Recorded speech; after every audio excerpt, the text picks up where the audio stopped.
Молчење на администрацијата. Ова е нечестиот епилог со кој се соочуваат граѓаните и граѓанските здруженија, кои се обидуваат да добијат некаква информација од јавните институции. Иако имаат законска обврска, голем број институции одбиваат да го споделат со граѓаните она што тие имаат право да го знаат. Како резултат на тоа, во 2014 година, до Комисијата за заштита на правото за слободен пристап до информации од јавен карактер били испратени 849 жалби или околу 300 повеќе во споредба со претходната година.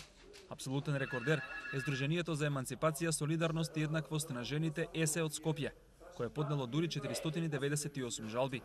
Оттаму велат дека токму највисоките државни институции, како владата и одредени министерства, се најнетранспарентни.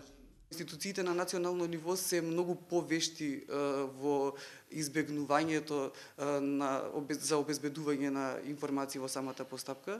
Пример, Министерството за финансии на сите барања кои што се ги достави до оваа институција донесе одлука, односно заклучок за прекинување на постапка, во која што даде образложение дека податоците кои што ги бараме се податоци со одреден степен на тајност. И Комисијата во својот годишен извештај констатира дека имателите на информации од јавен карактер не го почитуваат законот во целост, иако е донесен уште пред 9 години. Во 2014 најголем број жалби, дури 404, се поднесени заради нетранспарентност на здравствените установи.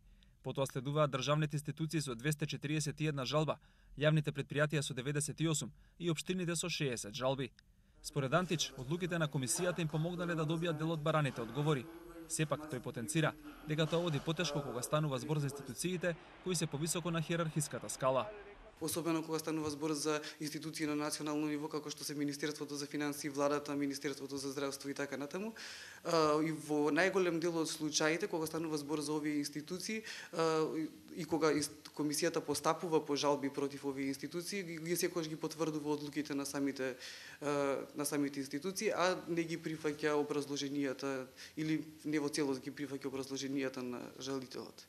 Во Македонија има вкупно 1274 субјекти кои имаат законска обврска да обезбедат слободен пристап до информации од јавен карактер. Сепак, патот до нив честопати е исполнет со голем број административни пречки.